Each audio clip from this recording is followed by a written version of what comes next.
আসসালামু আলাইকুম।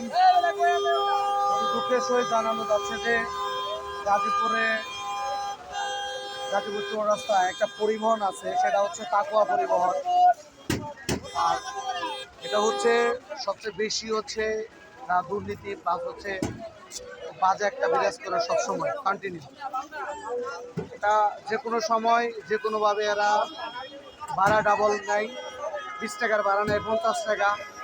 ইভেন তারা যে কোনো জায়গায় মানে একটা যাত্রীদের একটা হয়রানি সৃষ্টি করে। আপনারা দেখতে পাচ্ছেন যে এখন ঘড়িতে সময় 10টা 20। এখানে গাড়ির পরিমাণ কম থাকার কারণে এখানে একটা তাকওয়ার যে লোক আছে তারা একটা সিন্ডিকেটে তৈরি করতেছে। তারা 20 টাকার ভাড়া এরা 50 টাকা, 20 টাকার ভাড়া এরা 50 টাকা নিচ্ছে। আমি এখানকার যে চৌরাস্তা যে মালিক সমিতি আছে, মালিক সমিতির উদ্দেশ্যে বলবো, আপনারা এইখানে বিশেষ করে যারা মালিক সমিতি যারা ব্যক্তিবর্গ আছেন তাকওয়া পরিবহন অবজারভেশন করেন, আপনারা এই বিষয়গুলা একটু দেখবেন। কেননা পাবলিক কিন্তু এখন করলে সব কিছুই করতে পারে। একটা পরিবহনও হুট করে কিন্তু পাবলিক চেঞ্জ করে দিতে পারে যদি পাবলিক খেপে যায়। এখানে ওনারা যে কোনো সময়, বিশেষ করে বৃহস্পতিবার বা যে কোনো ফেস্টিভ্যাল অকেশনের সময় ওরা ডাবল ভাড়া পেশ করে, প্লাস হচ্ছে যে কোনো সময় যে কোনো মুহূর্তে ভাড়ার পরিমাণ ডাবল। আপনারা দেখতে পাচ্ছেন যে এখানে মোটামুটি 3টা গাড়ি আছে। 3টা গাড়ি আশেপাশের যে যাত্রীগুলো আছে তারা কিন্তু হয়রানির শিকার হচ্ছে। অ্যাজ লাইক দেখেন এই পাশে আরেকটা গাড়ি যাচ্ছে, এই পাশে হচ্ছে আরেকটা গাড়ি।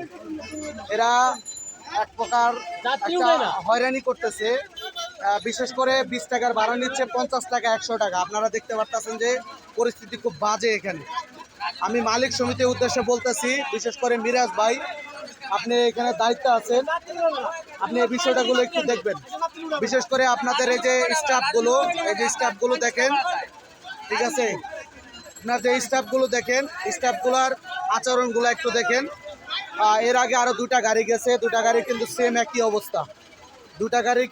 একই অবস্থা। আমি নাম্বার প্লেট সহকারে দেখে দিচ্ছি। এই হচ্ছে গাড়ির নাম্বার প্লেট, এই হচ্ছে গাড়ি নাম্বার। যাত্রীদের সাথে খারাপ আচরণ করতেছে, ভাড়ার পরিমাণ ডাবল করতেছে।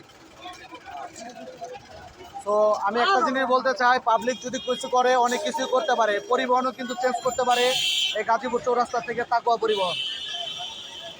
তো আমি গাজীপুর হেল্পলাইনের একজন সম্মানিত মডারেটর, আমি বিষয়টা আমি এই গ্রুপে মানে জানাচ্ছি। আপনারা যে যেখান থেকে পারতেছেন আমার এই ভিডিওটা দেখবেন। অবশ্যই যত যদি ব্যবস্থা নেওয়ার প্রয়োজন হয় অবশ্যই ব্যবস্থা নেবেন। ধন্যবাদ।